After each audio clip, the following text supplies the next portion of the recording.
은혜 받으실 하나님의 말씀은 고린도전서 2장 9절에서 12절에 있는 말씀이 되겠습니다.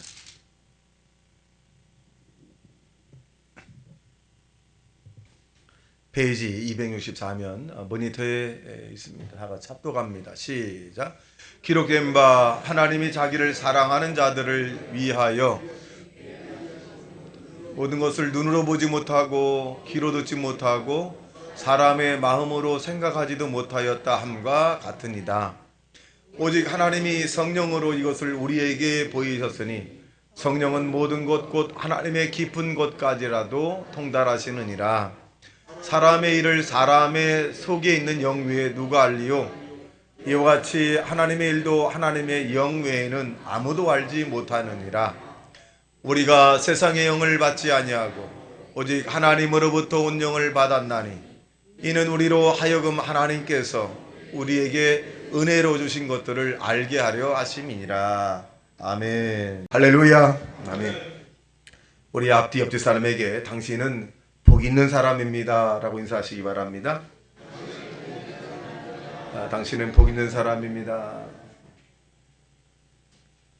우리가 교회에서나 또 교인들 만나면 당신은 복 있는 사람입니다, 당신은 참 자랑스러운 사람입니다 그러면 좀 받아들여야 되는데 자기 자신을 생각하거든요.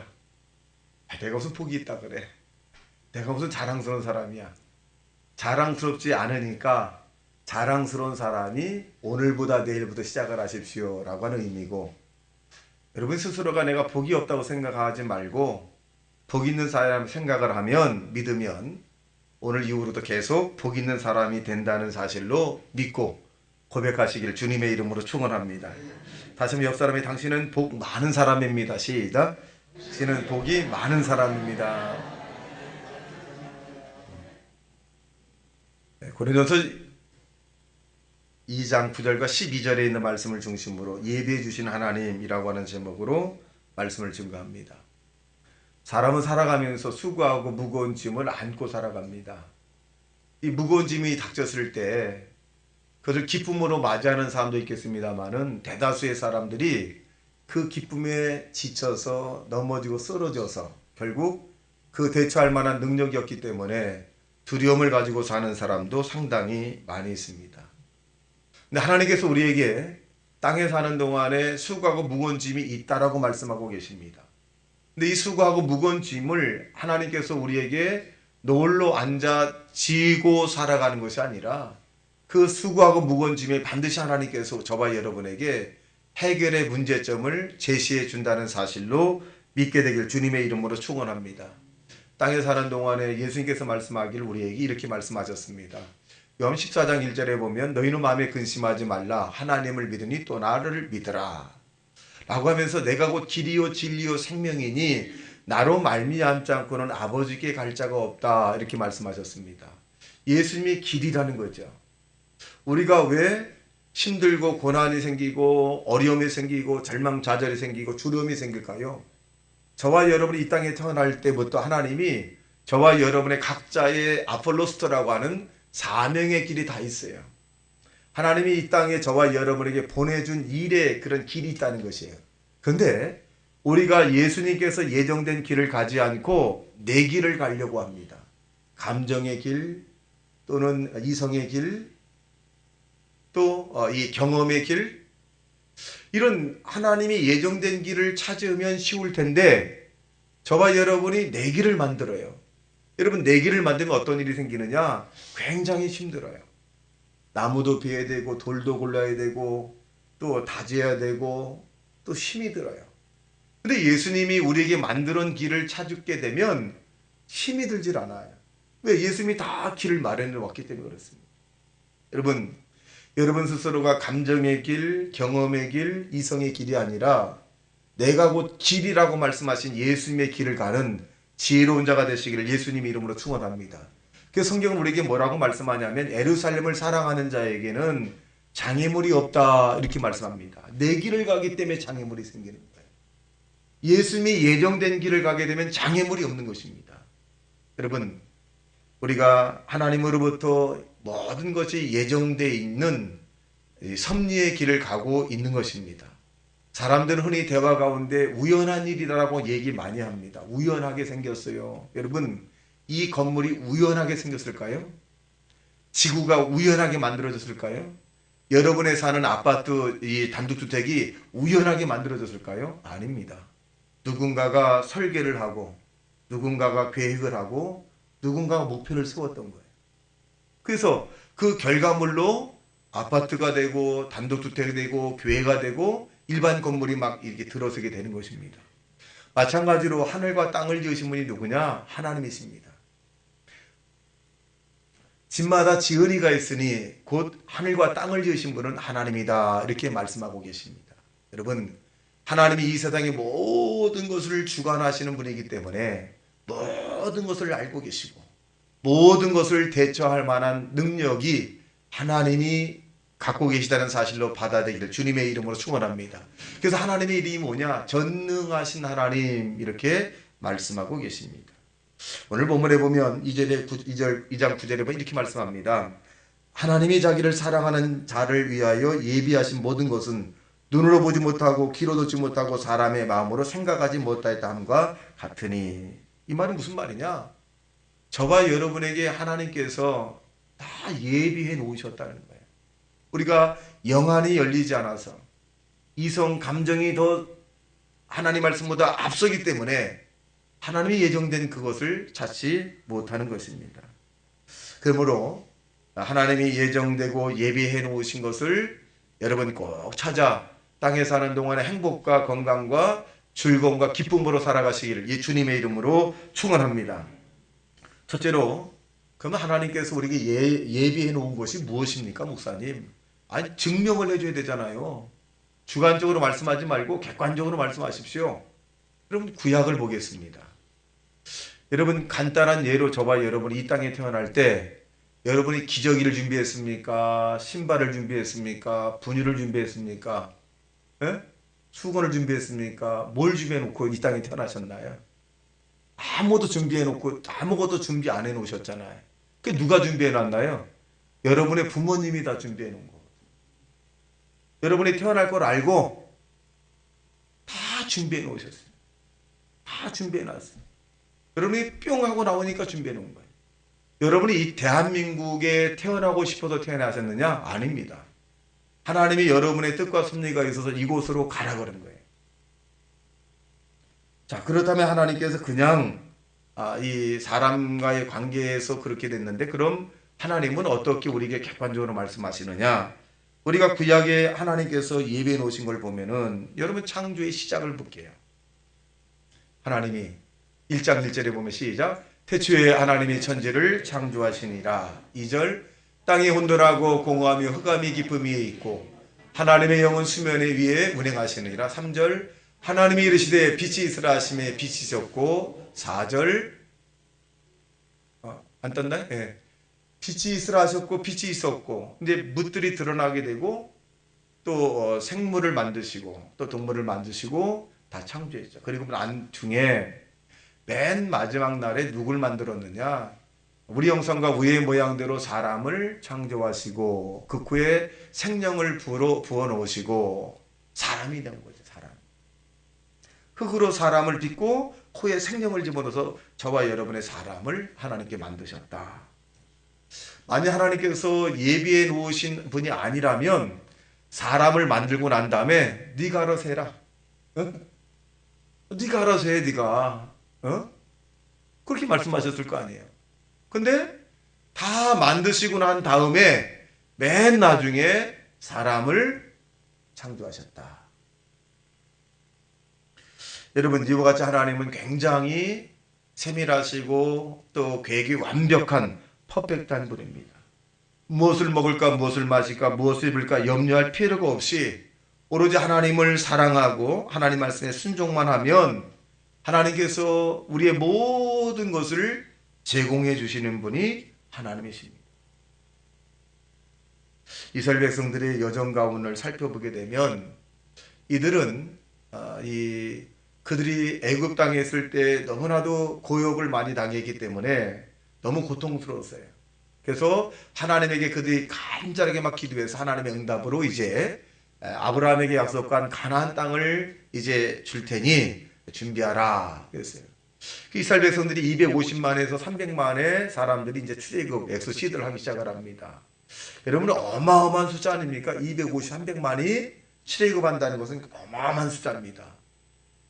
가다 보니까 이들이 맨 처음에 준비한 식량이 다 떨어지고 물도 떨어졌을 때 막 원망하고 불평합니다. 모세야, 매장지가 없어서 우리를 이 사막의 소리를 죽이려고 하느냐, 막 원망 불평합니다. 그리고 좀 가다 보면 물이 없다고 원망하고 불평하기도 하고 막 그렇습니다. 그럴 때마다 하나님께서는 이들에게 다 예정 준비해 놓은 것을 먹이기 시작합니다. 여러분 때론 이들이 가서 여행 이 광야 길을 걸어가는데 목이 너무 마른 거예요. 물도 없고.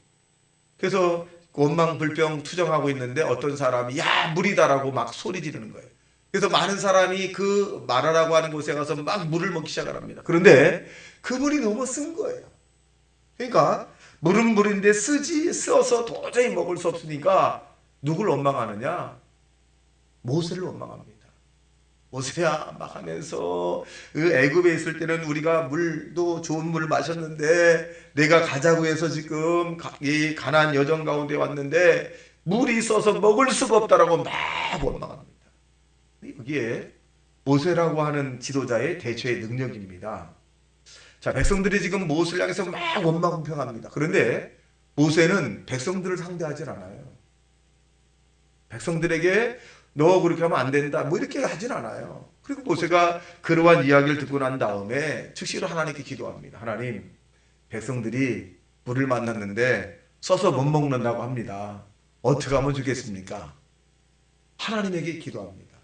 그래서 하나님께서 한 나무가지를 선정을 해서 그 나무가지를 꺾어서 물에 그 말에 쓴 물에 던져라. 그러면 될 것이다. 이 모세는요 조금도 주저함이 없이 하나님의 음성에 따라서 나뭇가지를 꺾어다가 그 마라에 쓴 연못에다가 던지기 시작합니다. 나무를. 그랬더니 여러분 순간에 그 쓴 물이 단물로 변해서 많은 사람들이 또 야 모세야 어디 있냐 이렇게 기가 막힌 물이 야 금방 변하거든요. 응? 여러분 우리 지도자라고 하는 부분이죠. 교회 지도자도 있고 또 가정의 지도자 있고 가장들은 모두가 다 집의 지도자이기도 합니다. 그럴 때 이 가장이나 어떤 이 사람의 보면 이 모세의 그 리더십을 보면 절대로 다투질 않죠. 오지 말라고 할 때 내가 오라 그랬냐 내가 따라오라 이렇게 말하지 않고 하나님을 향해서 기도하기 시작을 합니다. 여러분 이와 같이 하나님께서는 이 이스라엘 백성들 향해서 쓴물을 단물게 할 정도의 모든 것도 준비해 놨다. 또 가다 보니까 이제 갖고 온 식량도 다 떨어지고 그러니까 이 이스라엘 백성은 또 원망합니다. 이제 먹을 것이 어디 있느냐 먹을 것이 없다 막 또 원망 불평합니다. 그럴 때 하나님께서 이스라엘 백성들에게 만나를 내려줍니다. 만나는 과자 같기도 하고 입이 좀 껄껄껄껄하다는 거예요. 근데 맨 처음에 얼마나 맛있게 먹었습니까? 아주 하나님께서 만드신 이 음식이 너무 그래서 이들은 일할 일도 없어요. 아침에 가서 그냥 죽기만 하면 돼. 주워서 그냥 먹기만 하면 되는 거예요. 예? 그랬더니 지나가다 또 이 모세를 통해서 또 원망불평합니다. 예? 너무 자주 먹으니까 맛이 없더라. 뭐 아니 자기들 농사도 안 짓고 아무것도 안 해서 하나님이 거저주시는데 맛이 없어. 예. 그러니까 이 이스라엘 백성들이 당연한 병에 걸린 거예요. 당연한 병에. 하나님이 당연하게 해줄 것이 그러니까 감사가 없는 거예요. 맨 처음에는 하나님 감사합니다. 감사합니다가 계속 이렇게 되니까 당연하게 생각을 합니다. 여러분 하나님이 우리에게 예정된 모든 것들은 당연한 것이 아니라 감사로 여러분 누리시기를 주님의 이름으로 축원합니다. 여러분 남편이 밖에 나가서 돈 벌어오는 것 당연하게 생각하거든요. 그거 당연한 거 아닙니다. 얼마나 애쓰고 힘들고 안 입고 온 소리 듣고 정말 밑에 사람 윗사람에게 눈치 보면서 여러분 얼마나 헌신하겠어요. 그러면 남편이 돈을 벌어오는 것 월급 타고 오는 것 굉장히 당연한 것이 아니라 감사해야 돼요. 농사 짓는 것도 얼마나 애쓰고 수고한 가운데 우리가 대합니까? 그 농산물을 먹을 때마다 정말 감사해야 돼요. 얼마나 애쓰고 짐승을 키우는 것도 마찬가지예요. 얼마나 힘들겠어요. 여러분, 우리 주변에 여러분의 남편과 아내가 일하는 모든 것들을 당연하게 생각을 하면 이스라엘 백성과 다를 게 없어요. 여러분, 우리가 땅에 사는 동안에 당연한 것이 아니라 여러분 늘 감동을 받으며 살아가는 지혜로운 자가 되시기를 예수님 이름으로 축원합니다. 결국 이스라엘 백성들이 왜 하나님에게 그렇게 버림을 당했느냐? 당연하게 생각을 해서 그래요. 하나님은 우리에게 주는 거 당연해? 아닙니다. 하나님은 선택된 자에게 준 것이고 특별하게 주시는 것이고, 그리고 하나님께서는 은혜를 베풀어 주신 거거든요. 저와 여러분이 구약에서 하나님께서 이스라엘 백성들에게 모든 것을 예정해 놓으시고 좋은 것을 하나님께서 예배해 놓으셨는데 그 받았을 때의 반응이 문제였습니다. 여러분, 이스라엘 백성들이 좋은 반응으로 감동하고 감사하고 감격했다면 하나님은 아마도 더 이스라엘 백성들을 측은히 여겨서 더 큰 은혜를 주었을 것입니다. 우리도 이 이스라엘 백성들의 삶의 모습을 반면교사 삼아서 여러분, 하나님께도 우리의 말씀의 은혜를 받았을 때의 감동, 아내와 남편을 통해서 이루어진 감동, 또 자녀를 통해서 공급받는 일들의 감동, 이웃을 통해서 얻어지는 일들에 대한 감화, 이런 것들을 여러분 표현하며 사시기를 주님의 이름으로 축원합니다. 그래서 수고의 대가를 우리가 지불하는 것도 굉장히 중요하죠. 그 수고의 대가를 꼭 물질적으로 하는 것이 아니라 너무 고맙습니다, 감사합니다, 이런 말씀에 대한 수고를 나타내는 것, 하나님께도 마찬가지입니다. 그래서 우리가 이 하나님이 예정된 모든 것들에 대한 감사를 하나님께 또 사람들에게 나누는 자 되시기를 주님의 이름으로 축원합니다. 둘째로, 그럼 신약에서 예비하시는 분이 뭐였는가? 이 땅에 사는 동안에 하나님께서 신이 이 땅에 오셨죠. 사람의 모양으로, 인카네이션이라고 하는 말인데, 사람의 모양으로 이 땅에 오셔서 우리의 과거, 현재, 미래죄를 다 청산했다. 가장 사람이 살아가면서 가장 큰 문제가 뭐냐? 죄라고 하는 거죠. 죄를 어떻게 해결할 길이 없겠는가? 그래서 철학자라든가 또 문학을 통해서 어떻게 하면 우리의 죄를 해결할 수 있는 방법이 뭘까를 연구해 봤지만 이 죄는 해결할 길이 없어요. 로마서 3장 23절에 봐도 모든 사람이 죄를 범하였음에 하나님의 영광이 이르지 못하였다라고 말씀하고 계십니다. 죄는 해결할 길이 없어요. 그런데 하나님이 사람을, 이 세상에 사는 사람들을 어떻게 도울 방법이 뭐 있나? 영원히 사는 방법이 뭘까?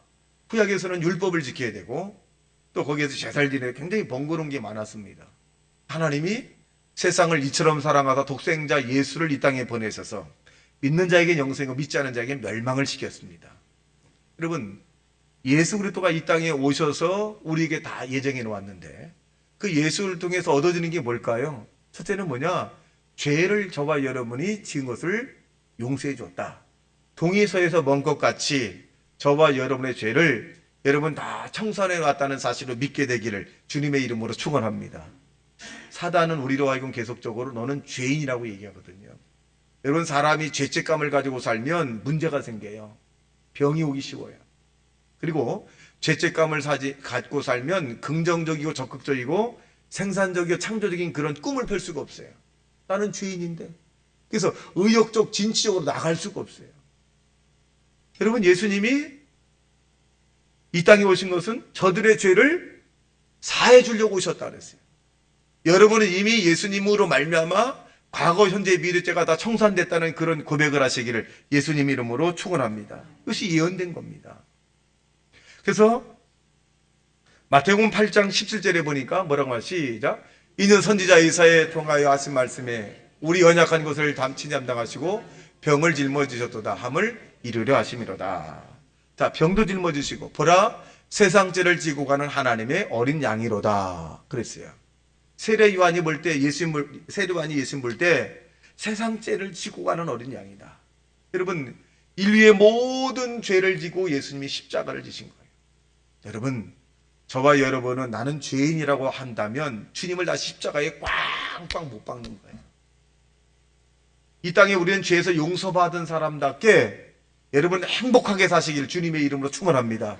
즐겁게 사시길 주님의 이름으로 축원합니다. 건강하게 사시길 주님의 이름으로 축원합니다. 이미 끝났잖아요. 그래서 우리의 죄를 그러면 매일 또 지으라는 얘기냐? 아닙니다. 우리가 지은 죄는 날마다 회개하셔야 돼요. 지은 죄는 회개하셔야지. 죄라고 하는 것 때문에 하나님과 우리 사이에 막힌담이 있는 것입니다. 여러분, 주님이 우리에게 또 예배해 놓으신 건 뭘까요? 바로 질병이라고 하는 것입니다. 여러분, 육신의 옷을 입고 사는 저와 여러분은 조그만 충격에도 금이 많이 가요. 상처를 받기도 많이 합니다. 그런데 예수님이 채찍에 맞음으로 너희는 나음을 입었다라고 말씀하신 것처럼 주님의 그 채찍에 맞으면 나는 나음을 입을 수 있다라고 하는 그런 믿음을 가진 사람들에게는 반드시 하나님의 영광이 나타나게 됩니다. 시편 53편 5절에 보면 시작. 그가 찔림은 우리의 허물 때문이요 그가 상함은 우리의 죄악 때문이라. 그가 징계를 받음으로 우리가 평안을 누리고 그가 채찍에 맞음으로 우리가 나음을 받았도다. 여기 보십시오. 그같이 우리의 허물이 뭘까요? 네? 또 상함은 뭘까요? 죄악 때문이라는 거죠. 왜 상함을 받으셨어요? 왜 허물이 있었어요? 죄악이라고 하는 것 때문에. 죄악은 뭐냐? 하나님 관계를 죄악이라 그래요. 사람과의 관계를 범죄라 그럽니다. 그러니까 하나님 관계가 죄악이 너무너무 심하기 때문에 이것을 일일이 해결하는 것보다는 독생자들을 이 땅에 보내셔서 단번에 해결한다는 거죠. 근데 여러분, 예수님이 내 죄를 해결했다라고 믿으면 용서함 받지만 예수님이 내 죄를 해결할 수 없어. 나는 여전히 죄인이야. 나 같은 큰 죄를 진 사람이 어디 있겠어? 라고 자기의 죄를 안고 살아가면 그런 게 죄인이에요. 그래서 믿음이라는 것은 뭐냐면 나 자신을 의지하는 것이 아니라 하나님을 의지하는 거잖아요. 네. 여러분, 그러므로 예수님이 저와 여러분의 질병을 해결해 주었다는 사실을 믿게 되길 주님의 이름으로 축원합니다. 더 나아가서 예수님께서 우리에게 예정해 놓은 것처럼 고린도서 8장 9절에 있는 말씀인데 그가 부유하신 가운데 가난하게 계시면 우리로 하여금 부유하게 합니다. 그랬어요. 이 부분은 어떤 분의 해석은 영적인 부분만이라고 얘기하지만 영적인 부분만은 아닙니다. 영도 부유하게 하지만 물질과 정신의 이런 모든 것들을 부유하게 한다는 거죠. 그 예를 들면 기독교가 복음이 전파된 나라마다 부유한 나라가 됐어요. 여러분, 그리고 에덴 동산에는 가난한 거 없었습니다. 에덴 동산에 아담과 하와가 가난했더라 이 말이 없어요. 왜? 하나님이 함께하기 때문에 이 아담과 하와는 풍부한 거죠. 너무 풍부해서 하나님의 말씀을 듣지 않은 것뿐입니다. 여러분, 우리가 앞으로 갈 천국이 가난할까요? 부족할까요? 아닙니다. 천국은 넉넉한 곳입니다. 그러니까 예수님이 이 땅에서 가난하게 된 이유가 뭐냐? 저와 여러분을 부유하게 만든다는 거죠. 그리고 저와 여러분 어떤 마음을 가지고 살아야 되느냐? 나도 예수님 이름으로 나는 영적으로 육적으로 물질적으로 부유한 삶을 살아야 되겠다라고 하는 그런 결단하시길 주님의 이름으로 축원합니다. 여러분, 그런 결단이 있어야 돼요. 목표가 있어야 됩니다. 적당하게 살겠다고 그러면 적당한 사람이 되는 거예요. 예수님의 그 희생으로 말미암아 나는 어찌하든 간에 행복한 인생을 살아가야 되겠다. 분명한 목표가 있어요. 그러면 어떻게 돼요? 행복한 모습으로 살아가기 시작을 합니다. 예수님의 십자가의 죽음을 헛되이 만들지 마십시오. 나는 복이 없는 사람이기 때문에 나는 아내의 복도 남편의 복도 자식의 복도 주변 사람의 복도 없는 이렇게 말하는 사람은 성공할 가능성이 거의 없습니다. 여러분, 인생에서 성공적 인생을 사는 사람은 분명한 목표가 있는 거예요. 저와 여러분 이 땅에서 행복할 이유가 충분합니다. 왜? 예수님이 우리의 불행을 해결해 주었기 때문에. 예수님이 저와 여러분의 절망과 좌절을 해결해 주었기 때문에. 예수님이 저와 여러분의 가난을 해결해 주었기 때문에. 예수님이 저와 여러분의 질병을 해결해 주었기 때문에. 예수님이 저와 여러분의 저주와 죄악을 해결해 주었기 때문에 여러분은 영혼이 잘된 같이 범사가 잘되고 강건한 축복을 받고 사시길 주님의 이름으로 축원합니다. 마지막 세 번째로, 그러면 이러한 축복을 우리가 어떻게 받을 수 있느냐? 우리가 2장 9절에 보니까 이 문제의 정답이 있어요. 2장 9절에 보면 이렇게 말씀합니다. 자, 볼까요? 고린도서 2장 9절. 기록된 바 하나님이 자기를 사랑하는 자들을 위하여 예비하신 모든 것은 눈으로 보지 못하고 귀로 듣지 못하고 사람의 마음으로 생각하지도 못하였다 함과 같으니라. 여기 보면 그랬어요. 자기를 사랑하는 자들을 위해서 예비해 놨다는 거예요. 자기를 사랑하는 자. 아무나 다 하는 것이 아니라 자기를 사랑하는 자에게 하나님께서 구약을 예비해 놓은 것처럼, 신약에 예비해 놓은 것처럼 누리는 축복을 주시겠다는 거죠. 그러면은 여기 우리가 문제를 풀어나가면 됩니다. 그럼 하나님을 사랑하는 것이 어떻게 하나님을 사랑하는 이 객관적인 방법이 있을까? 하나님을 사랑하는 것이 뭘까? 여러분, 하나님을 사랑하는 것은 하나님의 계명을 지키는 것입니다. 하나님 말씀을 지키는 것입니다. 근데 이 말씀을 여러분 무서움으로 지키는 것이 아니라 은혜로 지켜야 돼요. 말씀을 무섭거나 이것을 억지로 지키려고 하는 것을 율법 토라라 그래요. 근데 이 말씀을 은혜로 감사해서 하나님의 받은 사랑이 많아서 지킨 것을 은혜라 그래요. 힘들지 않죠.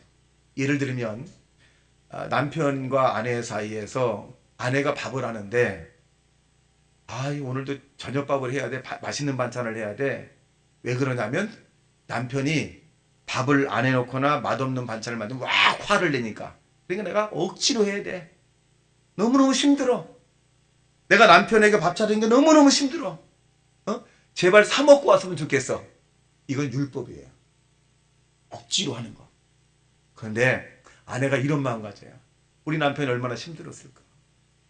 사람들과 부대끼고 그리고 가정을 지키려고 가정을 도우려고 돈 벌어오려고 모든 소리 다 듣고 감정도 다 참고 그리고 싫은 소리 한마디 못하고 그렇게 또 아침 일찍 가다 저녁에 쉬지도 못하고 이 남편을 생각할 때 너무 고마운 거야 아내가. 이 남편을 위해서 내가 무언들 못하리.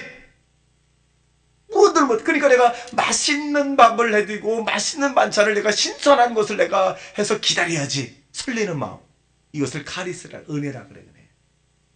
똑같은 밥을 차리는데 율법 토라로 하는 사람이 있고 카리스 은혜로 하는 사람이 있어요. 똑같이 말씀을 지키는데 율법을 지키는 거예요. 이거 안 지키면 벌 받고 이거 안 지키면 죄 짓고 이거 안 지키면 혼나고 이거 안 지키면 하나님이 복 안 주고 이건 율법 토라라 그래요. 하나님이 독생자 예수를 보내셔서 나 같은 죄인을 위해서 내가 나 자신을 생각해도 참 못되고 죄도 많이 짓고 도덕과 윤리적으로 흠이 많기도 하고 정말 구원받을 만한 자격이 하나도 없는데 그래도 나 같은 죄인을 주님이 살리셨으니 내가 무언들 못하리요. 내가 그래도 하나님 말씀을 지키려고 애써야 되지 않겠어? 이게 은혜예요. 은혜. 이 은혜로 살면 카리스로 살면 기쁨이 넘쳐요. 그 모든 사람이 사랑스럽게 보이고 모든 사람을 존경하고 모든 사람을 하나님에게 전도하는 그런 마음이 막 생기기 시작을 합니다. 그리고 인생 자체가 재밌어. 하나님이 또 나에게 은혜를 줘. 아이고 나 같은 죄인에게 부족한 나에게 또 이것도 준비하셨구나. 또 이거 아이고 감사합니다. 감사합니다. 그래. 율법은 뭐냐? 하나님이 은혜 줬는데 응답했는데 아이고 더 조심해야 되겠어. 이거 큰일 나지. 무서워서 무서워. 그래서 신학적으로 뭐냐? 이 사람들에게 자유의지를 주었다는 거잖아요. 아담과 하와에게 동산 중앙의 나무 실과를 먹지 마라. 먹을 수는 있지만 먹으면 죽는다 라고 말씀한 게 뭐냐? 자유의지예요.